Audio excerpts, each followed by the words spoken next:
어저께 3시에 농협 앞에서 농협 전도를 마치고 교회에 들어왔는데 사내 녀석들 한 4-5명이 예배당을 들락날락 하면서 막 소란을 어지럽히는 거예요.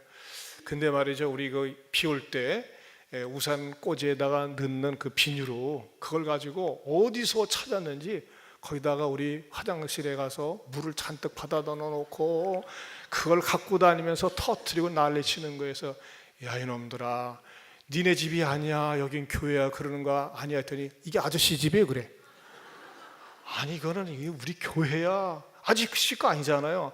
난 이게 목사님이 아니 아저씨 집이냐고요. 아 이렇게 딱 해서 내 집이다 어쩔래. 그러니까 쑥 들어가. 아 그러더니 또 이놈들이 막 여기 올라오는 난간에 거기 그 난간 천원대 거기서 미끄럼을 타고 거기서 또 뛰어내리려고 그래요. 걔네들 한 2m 높이 되거든요. 야 임마, 거기서 떨어지면 발목아지 부러져 이놈아. 아 괜찮아요, 내가 하겠다는데 그래.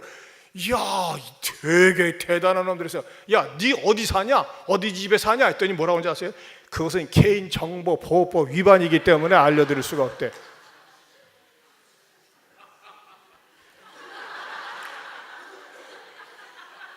집사님 아들이요? 이야, 내가 아주 뒤통수를 먹었어요. 이런 애들이 어떤 애들? 길값밭이에요, 길값밭. 씨알도 안 맥혀요, 씨알도.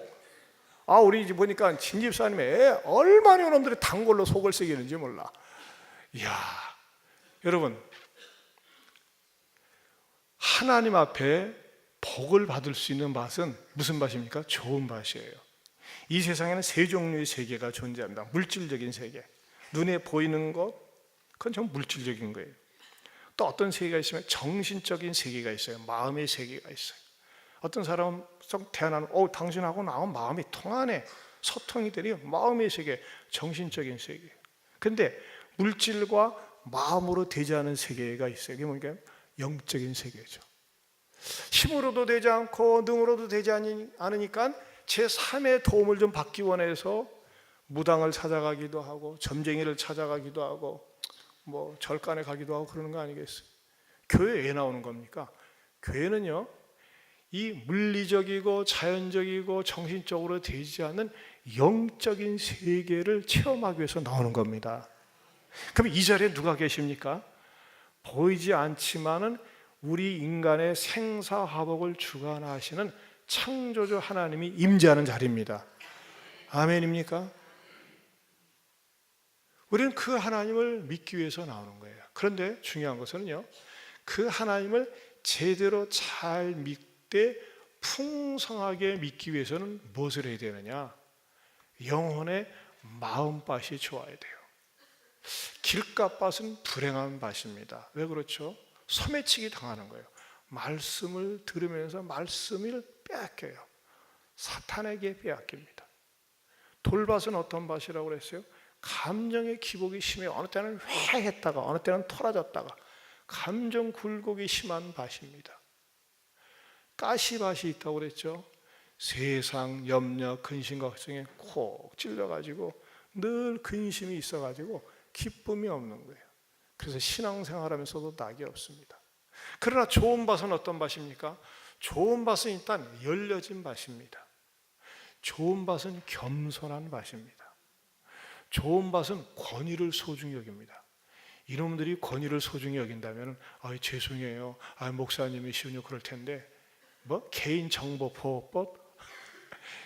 이야, 거기서 얘네들을 통해서 말이죠, 졌다 그거밖에 못 느껴요. 내 자식이나 같아야지 꿀밤이라도 먹이지. 요즘은 또 잘못했다가는 신앙생활도 마찬가지예요. 말씀을 들을 때에 아멘 하고 받아들일 때 그것이 좋은 밭이 되고 열매 맺게 되는 줄로 믿습니다. 여러분, 영적인 축복의 좋은 출발은 무엇이냐? 찔려야 됩니다. 목사도 그렇고 여러분들 찔린다는 건 결코 나쁜 게 아니에요. 말씀을 통해서 찔리는 거예요. 하나님의 말씀은 살았고 운동력이 있어 자외 날선 어떤 검보다도 예리하다고 그랬어요. 그래서 말씀이 찔려서 내 마음에 딱 착근이 될 때 자라나게 되는 줄로 믿습니다. 신앙생활의 좋은 출발은 찔림입니다. 찔림의 봉임이 저와 여러분들에게 늘 있기를 축원합니다. 그 다음에 신앙생활의 좋은 출발은 찔리면서 시작이 되는 것이고, 그 다음에 좋은 과정은 어떤 단계를 밟아야 될까요? 어찌할 거에 반응이 있어야 돼. 따라서 어찌할 거에 힘. 어찌할 거. 어찌할 거. 그건 뭐예요? 그것에 대한 기대감이 있다는 것입니다.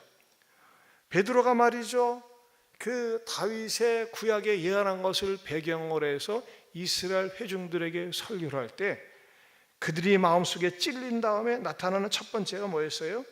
어찌할 거에 대한 복된 영혼의 반응이 있었다는 것입니다. 어찌할 거에 대한 복된 영혼의 반응. 사실 베드로의 설교를 듣고 있었던 회중은 그 회중의 수준이, 회중의 문화가 어디 회중이었냐면 이스라엘 백성들이고 유대인들이었습니다. 유대인들은 거의 100%가 유다의 문화 속에서 살고 있습니다. 이 유대의 문화라고 하는 건 어떤 문화냐? 선민의식이 강합니다. 선민의식은 뭐냐면요, 하나님은 이방인들은 다 지옥의 불쏘시개로 만든 것이 이방인들이고, 자기들은 하나님께서 유별나게 특별하게 선택했기 때문에 다 천국에 맡아놓은 당상으로 간다고 하는 그런 특권의식의 선민의식이 이스라엘 백성들에게 있었습니다.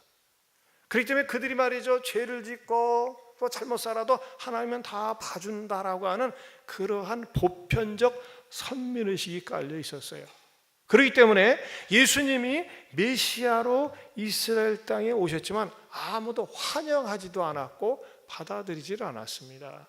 왜? 예수가 없이도 자기들은 하나님의 선택된 백성이기 때문에 구원받을 수 있다고 하는 이 잘못된 선민사상이 깔려 있었습니다.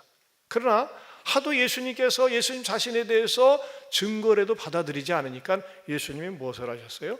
보통 사람이, 일반 사람이 누구도 흉내낼 수도 없고 할 수 없는 표적과 기사를 행할 때 그때마다 어이구, 야 대단하네, 어우 정말 메시아인가 보다, 하나님의 아들만이 저런 일을 할 수 있지 하면서 반응을 보이곤 했습니다. 그러나 여러분, 아무리 어떤 반응을 보인다 할지라도 누가 암 걸렸다가 나섰대, 누가 사고 나가 났다가 나섰대 할 적에 말이죠, 항상 말이죠, 다른 사람의 암이 내 감기만 또 못한 것처럼 다른 사람에게 일어나는 일은 나하고 밀접한 관계가 아닌 이상 대부분 감동받지 않습니다. 그런데 어느 때 감동을 받습니까? 내가 무지하게 배가 고팠었는데 누가 나한테 잘 먹여줬어, 도와줬어. 그건 고맙고 있지 않습니다. 근데 이것이 어떤 집단의 형태를 띠면서 나타날 때는 엄청난 반향을 불러일으킨다고 하는 것입니다. 사실 예수님이 이 땅에 오셨을 때 이스라엘 민중들은 굉장히 배고팠고 한마디로 얘기해서 실업률이 치솟았고 제대로 먹을 것이 없었어요. 그러다 보니까 예수님께서 광야에서 말씀을 증거할 때 남자만 5,000명, 여자까지 2만 명이나 되는 사람들이 광야로 몰려왔었겠죠. 그리고 예수님께서 말씀을 증거하시고 이들을 돌려보내려고 했을 때 이들이 어땠습니까? 먹을 것이 없어서 가다가 지쳐 쓰러질까 봐 예수님께서 먹거리 문제를 해결해 주신 사건이 있습니다. 2만 명이 되돌아갈 수가 없으니까 어떻게 합니까? 예수님께서 베들레헴 떡집에다가 딱 스마트폰으로 전화를 해서 여기 2만 명 먹을 떡을 좀 갖고 오셔. 그러니까 예수님이 주문을 하니까 거기다가 마차에다가 실어가지고 한 수백 대가 그냥 날리면서 와가지고서 딱 내린 다음에 나눠줬습니까? 아니에요. 예수님께서 어린아이가 가져온 보리떡 5개와 물고기 2마리를 딱 가지고 기도를 하고 그 다음에 나눠주니까요, 그것이 거의 2만 명 정도 먹고 12바구니나 남겼다 그랬어요. 그런데 저는 그 말씀을 묵상할 때마다 여러분, 사람들이 없을수록 가난할수록 거지들일수록요 자존심은 되게 강합니다. 만약에 이 보리떡 5개 물고기를 주는데 식었거나 불어 터졌거나 맛대가리가 없어요. 그러면 예수님한테 집어던질까요? 뭐 이런 거를 줘요. 그러지 않았겠어요? 근데 한결같이 보리떡 5개와 물고기 2마리 어떻게 했어요?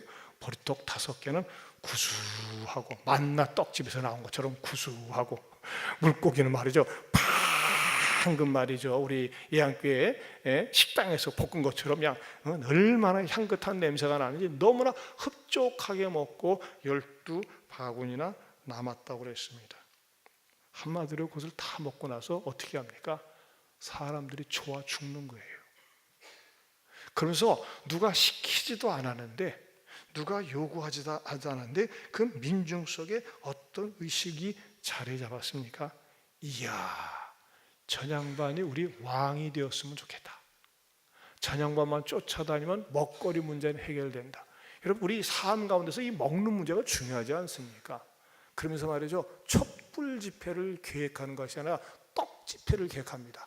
떡을 들고 나서 예수를 왕으로, 예수를 왕으로, 예수를 임금으로 하면서 말이죠, 막 그런 시위를 하려고 예수님을 갖다 왕으로 세우려고 하는 운동이 삽시간에 일어났어요. 그때 예수님께서 어떻게 하십니까? 요한복음 6장 15절을 보겠습니다. 시작. 그러므로 예수께서 그들이 와서 자기를 억지로 붙들어 임금으로 삼으려는 줄 아시고 혼자 산으로 떠나가시니라. 이건요, 이들의 예수를 임금으로 삼으려고 생각하고 말했다는 행위 자체가 국가보안법에 걸리는 겁니다. 당대 황제가 있었는데 어떻게 임금이라는 말을 나옵니까? 그런데도 불구하고 예수가 임금이 되었으면 좋겠다 이거예요. 그러나 예수님은 다 거절하고 다시 혼자 산으로 가셨어요. 자, 이 장면에서 우리가 볼 수 있는 게 뭡니까? 이 세상의 대부분의 모든 사람들은 자기가 믿는 신이, 자기가 믿는 절대자가 오직 육신의 욕망을 채워주길 원한다는 것입니다. 잘 먹고 잘 살고 출세하고 명예 가지고 권력 가지고 유명해지는 거, 그런 것을 원하고 또 그런 것에 대한 기대감을 가지고 하나님을 믿는 사람들이 의외로 많습니다. 많은 사람들이 육신의 욕망을 하나님께 투사시키면서 그것에 대한 보상받기를 원하는 사람들이 의외로 많고, 그것을 바라면서 교회 오는 사람들이 많이 있어요. 왜 교회 다니느냐? 사업 잘 되게 해주시라고. 왜 하나님을 믿느냐? 건강 회복하려고. 왜 기도하느냐? 승진하기 위해서, 합격하기 위해서. 오직 이 세속적인 관점만을 가지고 교회에 다니는 사람들이 의외로 많이 있어요. 그리고 그것이 한참 기다려도 안 되면 삐져가지고 안 나오고, 응답받았으면 응답받았기 때문에 안 나와요. 더 이상 기대할 것이 없기 때문에. 하지만 여러분, 왜 예수님이 그들이 왕으로 삼으려고 하는 것을 뿌리쳐고 혼자 산으로 가셨어요? 예수님은요, 육신적인 물질의 왕이 되기 위해서 이 땅에 오신 게 아니에요. 예수님은 이 세상이 단순히 이스라엘 백성들의 왕이 되기 위해서 오신 것이 아닙니다. 예수님은 온 인류의 왕이요, 특별히 영적인 세계의 왕이 되기 위해서 오셨습니다. 그걸 아셔야 돼요. 단순히 세상적인 욕구를 채워주기 위해서 하나님 앞에 나오는 거, 그거는요 세속적인 믿음입니다. 전형적인 세상적인 믿음이에요. 그래서 사람들이 교회 와서 말이죠, 자꾸 세상적인 욕망을 교회 활동이나 교회 모임을 통해서 투사시키려고 하는 사람들이 있어요. 이런 사람들은 절대 오래 못 갑니다. 이것은요, 지난주 목요일에도 나타났어요. 사실 우리 남진 집사님 특별 집회는요, 분명히 몇 번 그랬어요. 노래와 간증과 찬양을 통해서 예수님을 만나게 하기 위한 목적으로 이 집회를 했어요. 그런데 이 비신자들이, 교회 안 다니는 분들이 소문을 듣고, 제가 보니까요, 우리 남진 집사님이 한 6시 10분부터 와가지고 리허설을 한다고 듣고, 이 양반 빨리 왔네 해가지고 내가 내려오니까요, 벌써 어떤 아줌마 부대들, 아저씨들이 와 있어요. 세상에, 예배도 그렇게 일찍 왔으면 좋겠어. 6시 와가지고 말이죠, 떠들고. 그래서 어디서 오셨으니 혹시 자리 빼앗길까봐 앞자리 차지하기 위해서 왔대요. 이야, 역시 유명 인사가 오는 것은 다르구나.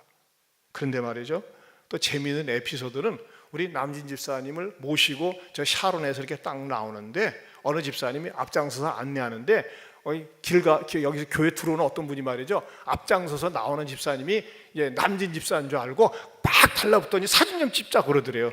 저 남진 아닌데요? 비슷하게 생겼는데 그래가지고서 웃은 그런 에피소드도 있었어요. 근데 더 재밌는 거는요, 우리 남진 집사님이 열창으로 노래를 부르고 또 찬양 다 끝난 다음에 이제 인사를 하고 나서 제가 앵콜송을 하나 더 준비했냐고 했더니 했다고 그러더라고요. 그러면서 제가 그랬잖아요. 우리 남진 주사님을 모신 목적은 무엇입니까? 하면서 얘기를 하는데 맨 앞에 앉은 50대 중반의 선글라스를 낀 아줌마가 빨리 내려와, 빨리 내려와. 뭐 헛소리야. 빨리 오프장 남진 집 사게 빨리 내려와. 나보러 빨리 꺼지라는 거야. 와, 내가 얼마나 상처가 돼야지. 넌 필요 없다 이거야. 목사 얘기 들을 필요 없다 이거야. 빨리 남진 그 앵콜송이나 들어야지. 그걸 보면서 역시 세상 사람들의 관심은 오직 눈에 보이는 것, 오직 귀에 듣기에 좋은 것, 오직 흥을 돋구는 곳에 그런 것에만 관심이 있구나 하는 것을 다시 한번 느꼈어요. 이게 세상 사람들의 전형적인 모습입니다. 이런 욕망들은 말이죠, 예나 지금이나 다름이 없는 것 같아요.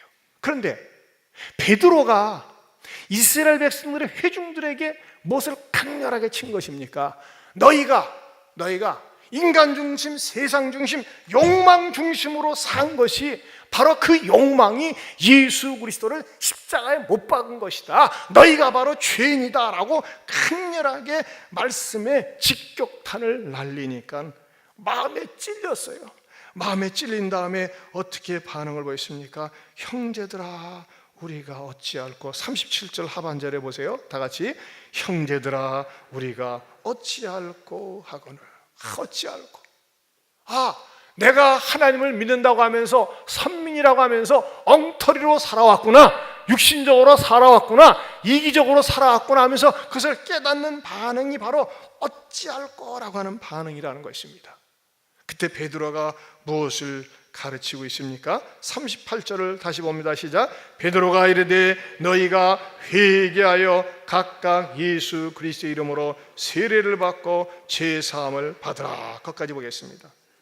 어찌할 거에 대한 복된 반응이 뭘까요? 회개하는 것입니다.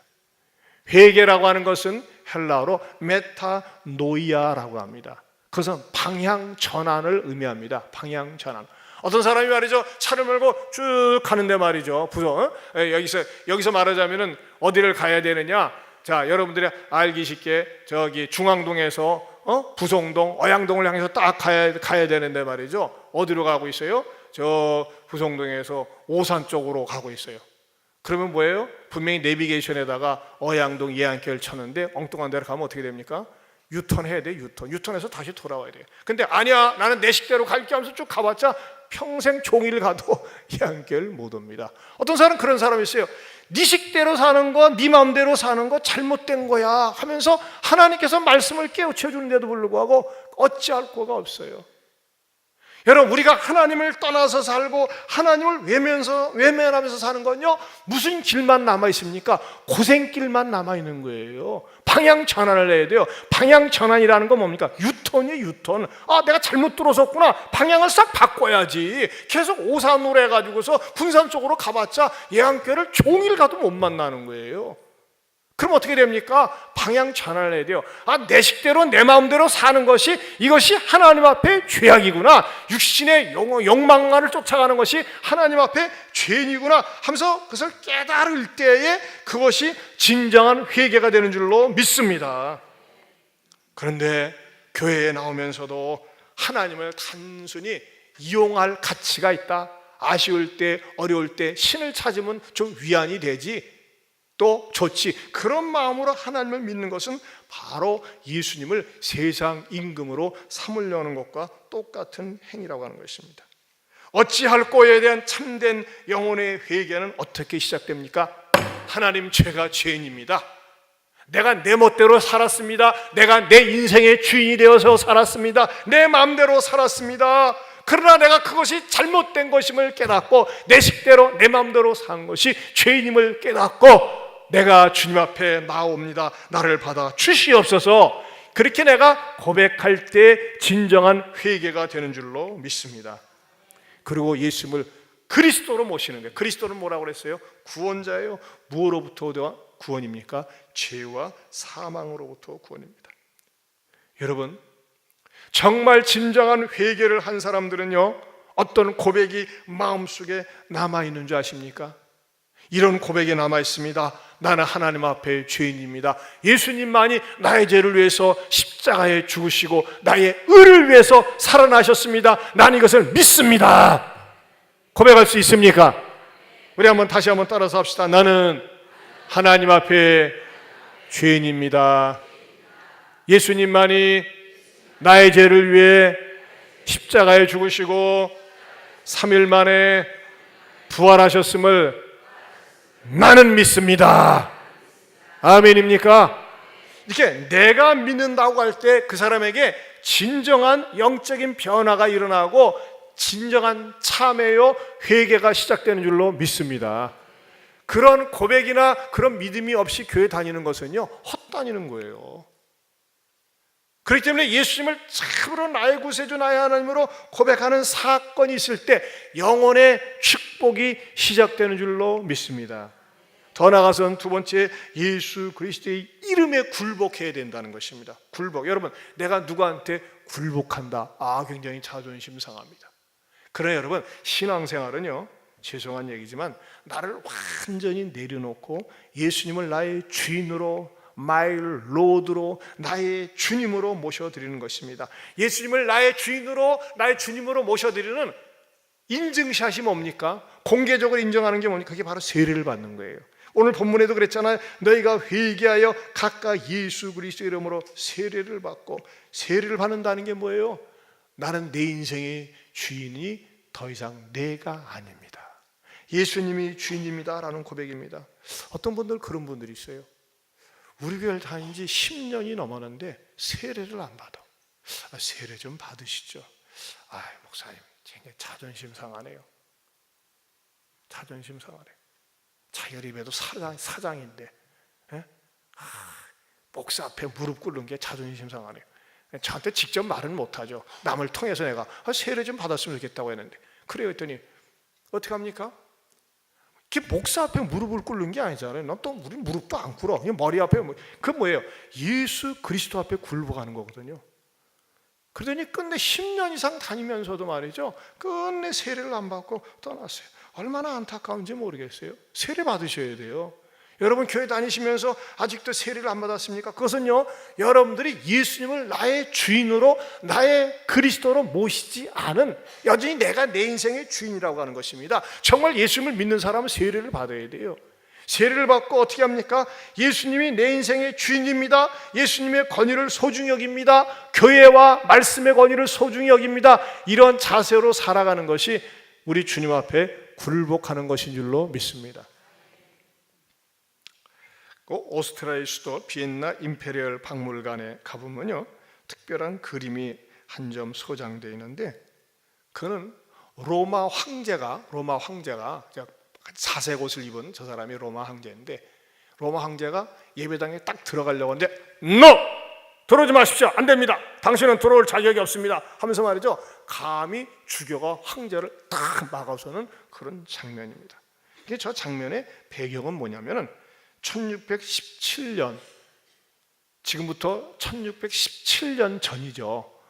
주 400년경에 일어났던 일인데, 당시에 로마가 지배하고 있을 당시에 데살로니가에서 반란이 일어났습니다. 근데 그 반란이 일어났었던 이유, 반란이 일어났을 때 이제 진압하기 위해서 이제 유명한 장군과 더불어서 이렇게 파병을 했는데, 그 당시의 황제가 데오도시우스 1세였는데 자기가 아끼는 그 장군이 살해를 당합니다. 암살을 당합니다. 그러자 말이죠, 너무나 뿔따고 안아서 거기에 반란군뿐만 아니라 그 시민들도 전부 다 없애버려라 막 홧김에 딱 말을 해버렸어요. 그러나 딱 말을 하고 나서 가만히 있어, 시민들이 무슨 잘못이 있어, 반란군을 없애야지 하면서 그 명령을 철회를 했는데, 이미 명령을 받은 급한 로마 군사들이 가가지고 시민들을 갖다가 잔혹하게 살해를 1500명이나 살해를 했어요. 근데 이 데오도시우스 황제도 크리스찬이었지만은 그것에 대해서 미안한 마음과 아픈 마음이 있었어요. 그런데 그것 때문에 말이죠, 교회가 막 들고 난리가 났어요. 어떻게 무고한 시민들을 저렇게 학살할 수가 있느냐. 그 당시에 말이죠, 가장 강력하게 데오도시우 황제에 대해서 말이죠, 탄핵을 주장하고 왕으로서 자질이 없다고 얘기한 사람이 아주 양심적인 그 암브로시우스라고는 주교였습니다. 암브로시우스는 교회사에 있어서 가장 영향력을, 바울 다음에 영향력을 끼친 사람이 어거스틴이거든요. 그 어거스틴을 회심시킨 그러한 그 주교입니다. 근데 그 암브로시우스가 말이죠, 그 마침 그 데오도시오 황제가 자기가 목회하고 있는 지역에 온다는 말을 들었어요. 그리고 자기가 목회하고 있는 그 성당에 들어온다는 말을 듣고 딱 미리 가가지고 그 황제와 그 일행에 대해서 너 들어올 수 없습니다 하면서 딱 막은 거예요. 당신 같은 죄인이 들어올 수 없습니다. 여러분, 황제입니다. 황제. 오, 이따구가 다 있어. 저거 참살하라고 하면 말이죠, 죽일 수도 있어요. 그때 그래도 이 데오도시오 황제가 그래도 신앙적인 그 일말의 양심이 있어가지고 좀 어색하잖아요. 그래서 뭘 이용하냐면, 이 성경에 보면 다윗도 죄를 안 입니까? 그러니까 다윗을 이용하는 거예요. 그럼 당신이 다윗입니까? 그러면 당신이 다윗 얘기하려면 다윗은 자기가 지은 죄에 대해서 철저하게 무릎을 꿇고 회개했습니다. 당신도 무릎 꿇고 회개하시오. 황제한테 이렇게 욕을 했어요. 근데 황제가 대단해요. 정말 무릎을 꿇고 내가 무고한 시민을 학살했습니다. 예수 이름으로 용서를 구해야 합니다. 용서해 주십시오 하면서 용서를 구합니다. 이것이 유명한 그 밀라노에 있는 그런 사건이었습니다. 여러분, 뭡니까? 내 자존심 내려놓고, 왕이라는 거 내려놓고, 나를 내려놓고 예수 그리스도가 나의 왕입니다, 나의 하나님입니다 라고 고백하고 무릎 꿇는 것이 진정한 고백입니다. 여러분, 여러분들의 마음속에 내 인생의 왕이 누군가, 구주가 누군가, 하나님이 누구신가, 누구로 여러분 고백할 수 있어요? 정말 예수님이 나의 왕이요 하나님이라고 고백하고 노래할 수 있습니까?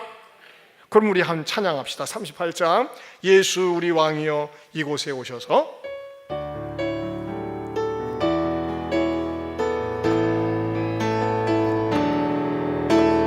예수 우리 왕이여 이곳에 오셔서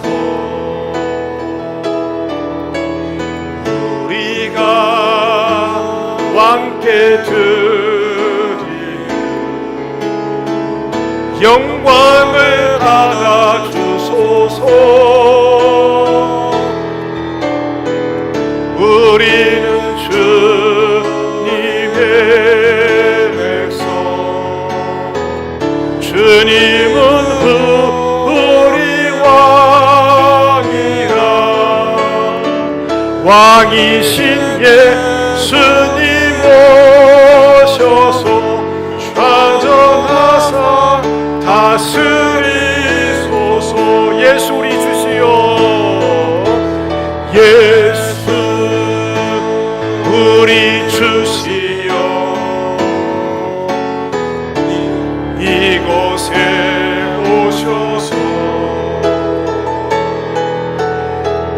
우리가 주께 드리는 찬양을 받아 주소서. 우리는 주님의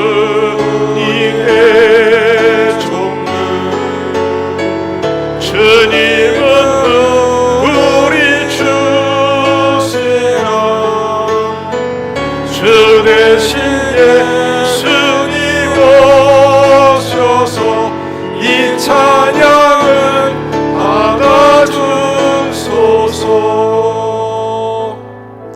사랑하는 성도 여러분, 정말 예수님이 내 인생의 왕이십니다. 내 인생의 주인이십니다. 주님이십니다. 고백하고 선포해 올 수 있기를 바랍니다. 그러면요, 내 마음에 평안이 찾아오고 내 앞길이 불투명한 것 같이 보이지만은 투명하게 인도해 주실 것을 믿어집니다. 여러분, 왜 예수님을 나의 왕으로 고백하지 않습니까? 그래서 내가 살아있어서 그래요. 내가 내려앉고 예수님을 높이고 찬양하며 살 때 반드시 우리 주님이 이 땅에서뿐만 아니라 내세까지도 인도하여 주시리라 믿습니다. 또 우리 주변에서 세 번째, 어찌할꼬 물을 때 도와줄 수 있어야 합니다. 베드로의 설교를 들은 회중들이 우리가 어찌할 거라고 물어볼 때 어떻게 했습니까? 베드로가 말이죠, 하나님의 말씀을 풀어서 설명을 해주고 또 40절에 보면요, 또 여러 말로 확증하며 권하여 이르되 너희가 이 패역한 세대에서 구원을 받으라 그랬어요. 여러분, 우리가 주변에서 왜 사는지, 무엇 때문에 사는지 삶을 방황하고 헤매는 사람들에게 나아가서 전도를 하고, 어떻게 사는 것이 바르게 사는 것이지, 어떻게 사는 것이지 복되게 사는 것이지 방황하는 사람들에게 복음을 전해야 됩니다. 지난주 목요일 날 11시부터 2시까지 행복 스토어가 있었을 때 우리 교회 우리 전도단에서 들어가서 전도를 하면서 여러분들을 갖다가 이끌어가지고 오늘 1부 때 또 한 분이 등록을 하셨어요. 또 이렇게 3부 때도 오신다는 분이 여러분 계세요. 참 놀라운 것은 우리에게 전도단에서 끊임없이 전도하고, 또 어떤 분 전도하고, 우리 전사님 전도 누가 일단 나오기로 했다고 저한테 문자를 주면 저는 그분한테 계속 문자 보내고 여러 개 합력해가지고 전도를 하는데, 지난번에는 어떤 분을 전도했었습니까? 티밥집, 그 티밥집을 전도했더니 티밥집에서 커피집을 전도하고, 커피집을 전도하니까 이번엔 떡집을. 근데 지난번에 말이죠, 중간에 우리 교회로 왔어요. 왔는데 날 보자마자 막 끌어안고 울어요. 자기가 수십 년 동안 하나님을 거역하고 방황하며 살았는데 우리 전도단, 우리 권사님, 집사님들 만나가지고서 자기가 다시 회복했다고 해서 아까 일부 이 부부가 왔어요. 그래가지고 아까 같이 사진을 찍는데 같이 사진 찍는 것이 양이 안 차가지고 나하고 끌어안고 찍고 싶대. 난 남자 저렇게 포옹해가지고 찍긴 처음입니다. 아유, 전기가 찌리찌리 와요 그냥. 처음 만났을 때 막 울더라고요. 너무나 자기가 오랜 세월 방황하며 살았다는 거예요. 하나님을 떠나 살았다는 거예요. 저 모습, 저건요 정말 자기가 끌어안자고 그랬어요. 이런 일이 저절로 되지 않습니다. 정말 우리 교회의 이 전도단들이 같이 합력해서 찾아가서 권면하고 이끌어주니까는 정말 인생을 방황하고 왜 사는지, 무엇 때문에 사는지 허무하게 사는 분들이 주님께로 인도함을 받아요. 저는 우리 교회가 이렇게 많은 사람들을 옳은 길, 생명의 길, 진리의 길로 인도하는데 인도하려 쓰임받는 구원의 방주선 역할을 할 수 있기를 축원합니다. 더 나아가서 우리 교회는 말이죠, 이제 도시 속에 있는 교회이기 때문에 우리 주변에 저 시골교회, 먼 교회 있는 교회들을 어렵다고 하면 외면하지 말고 도와줘야 됩니다. 사실 도시 속에 개척하고 목회하는 거는요, 솔직히 말씀드려서 어렵지 않아요. 인적 자원도 많이 있어요, 마음만 먹으면. 근데요, 저 멀리 시골에 있는 교회들은요, 저는 시골에 있는 교회들은요, 우리 이 도시 속에 있는 교회들 어머니 교회와 같아요. 그래서 이 시골에 있는 교회들이 뭐 어렵다고 하면요, 제가 짠하고 안쓰러워가지고 어떻게 하면 그 어려움에 동참하고 싶은 마음이 있어요. 어느 목사님이 저에게 이렇게 메일 편지를 보내왔어요. 저는 전라남도 영암 신흥교회라고 하는 그 전라남도 영암에서 목회를 하고 있습니다. 이 신흥교회는 80년 전에 세워진 교회입니다. 한때는 우리 주님께서 세우신 이 교회가 영혼 구원의 전초기지로 일하면서 이쪽에 있는 교회들을 많이 섬기고 또 많은 부흥도 맛봤습니다. 그러나 산업화로 인해 이촌 향도 현상이 가속화되면서 농촌 인구가 급감하게 되고, 게다가 노령화까지 되면서 교인 수도 급감하고 경제적으로 큰 어려움을 겪게 되었습니다. 지금은 주일학교에 유치부, 유년부, 초등부, 중등부, 고등부가 하나도 없습니다. 최소 연령이 50세 이상 몇 사람과 70세 이상 된 노인들 30명만이 80년 된 교회를 유지하고 있습니다. 그리고도 아직까지 제가 남아있는 이유는 그나마 주변에 있는 아직도 믿지 않은 영혼들을 구원하기 위함입니다. 그런데 근본에 이 어려운 형편을 타개하기 위한 일환으로 본의 아니게 수익사업을 고민하던 중에 특별히 청정지역 진도에서 무농약 유기농으로 재배하여 생산한 건강식품 울금을 제공받아 수익사업으로 판매하게 되었습니다. 특별히 우리 교회의 이러한 사정을 듣고 진도의 성도님께서 파격적인 절반 가격으로 제공해 주셔서 예한교회 성도들에게 도움을 요청하고자 편지를 올립니다. 시중 가격이 울금 분말 1kg에 5만 원에서 4만 원에 판매되고 있으나 저희는 2만 원에 판매하고자 합니다. 제가 인터넷에 들어가 보니까요, 실제적으로 이게 뭐냐면 100g, 물론 포장값이 많이 들어가겠죠. 100g 3개에 3만 원이에요. 근데 이거는 100% 무농약 유기농이고, 제가 어느 권사님한테 이것을 보여드렸더니 말이죠, 야 진짜 좋다고 그러더라고요. 가루도 정말 깨끗하고. 근데 저는 몰랐는데 인터넷에 가서 조사를 해보니까 이 건강식품으로 뭐가 좋냐, 간장의 활동을 강화하고 커큐민이 뇌세포의 노화를 억제시켜서 치매를 예방하고, 혈액순환을 원활하게 하여 현대인의 성인병에 도움을 주고, 담즙 분비를 촉진시켜 지방을 분해하고, 다이어트에 효과적이고 콜레스테롤 수치를 낮추기 때문에 고혈압과 동맥 경화에 특히 효과가 좋습니다. 또 피부 미용과 면역력 증진에도 도움이 됩니다. 그럼 여기서 얻어지는 수익금으로 어떻게 하려고 하느냐? 예배당이 80년 되다 보니까요, 교회가 부실하고 새는 데도 있고, 특별히 오래된 예배당이니까 전에 저도 가본 적이 있어요. 한 50명 앉으면 꽉 찼까. 근데 그곳에 에어컨이 한 대가 없어요. 본당 사진을 좀 찍어달라고 했어요. 전부 그냥 선풍기밖에 없고, 또 전에 우리가 몇 년 전에 식당을 하나 지어드렸는데 조립식으로, 거기도 보니까요 에어컨이 한 대가 없는 거예요. 참 할아버지 할머니들 중심으로 했는데, 그래서 이번에 좀 본당 수리하고 에어컨 놓는데, 여기서가 이게 울금을 판매해 가지고서 이 비용을 충당하기 원하는 거더라고요. 여러분, 저는 우리 교회가 이 일에 쓰임 받을 수 있다는 게 얼마나 감사한지 몰라요. 작년에 우리가 그 영암 쪽에 흥미를 갖다가 해드렸더니 소문이 난 것 같아요. 우리 예안교회는 이 어려운 시골 교회를 돕는 데 앞장선다. 저는 쓰임 받는다는 게 축복인 줄로 믿습니다. 그래서 말이죠, 보니까는 이거 목사님이 강대상에서 장사하네, 그렇게 또 생각하지 마세요. 여러분, 이 울금은 말이죠, 그냥 울금이 아니에요. 그 교회를 돕는 거예요. 물론 우리가 헌금해서 도울 수도 있죠. 하지만 저는요, 시골 교회일수록 말이죠, 이렇게 자꾸 자구책을 마련하는 거 괜찮은 거예요. 근데 이것도 100% 무농약, 유기농이라고 하잖아요. 그리고 이게 1kg입니다. 1kg. 아까도 말씀드렸지만 100g 3개의 시중 인터넷 가격이 제일 싼 게 3만 원이야. 근데 이건 1kg이 1000g이잖아요. 이게 얼마다? 2만 원이에요. 그래서 여러분들이 저 이렇게 생각해요. 이걸 좀 필요한 대로 많이 구입하셔가지고 전도용으로 쓰세요. 그러니까 이 속에 메시지가 있잖아요. 어려운 시골 교회에 정말 교회를 수리하고 에어컨 설치하는데 비용으로 쓰려고 합니다 하면 얼마나 감동이 되겠어요. 얼마나 하나님이 기뻐하시겠어요. 여러분, 이 도시교회에서는요, 도시교회에서 개척하는 건 별로 어렵지가 않아요. 인적 자원만 있으면. 근데 그런데 인적 자원이 없어요. 인적 자원이. 그러니까 여러분들이 말이죠, 나가시면서 이걸 좀 구입하시고, 돈 없으면 빌려서라도 구입을 하시고, 영 없으면 달아놓으세요. 이름은 꼭 적어야 됩니다. 근데 이거는 정말 제가 좋은 것 같아요. 소화도 잘 되고. 여러분, 오해하지 마시기 바랍니다. 물건 팔아먹으려고 하는 거 아니에요. 저한테 하나 남는 거 하나도 없어요. 저는요, 이 어려운 교회, 시골 교회는요, 어머니 교회. 여러분, 어머니 나이 드실수록 어떻습니까? 쭈글쭈글하고 기운도 없고 제 역할도 못해요. 그런다고 어머니 무시하면 되겠어요? 어머니 버리면 되겠어요? 그런 어머니들을수록 잘 섬겨야 되는 거 아니겠어요? 시골 교회, 여러분, 교회라고 하는 건 젊은 사람들도 있고 막 섞여 있어야지만이 흥이 나는 건데, 전부 할아버지 할머니들만 있을 때 얼마나 교회가 황량합니까? 그러나 저는요, 그런 교회를 지켜주시는 목사님이 있다는 게 감사한 거예요. 그러면서 여러분들이 나가시면서 이 교회에서 그런 거예요. 어찌할꼬 하다가 말이죠, 그럼 우리 교회다 이런 것을 요청하십시오 해가지고 제가 제 편지 메일을 받아가지고 여러분들에게 이렇게 말씀을 드리는 것입니다.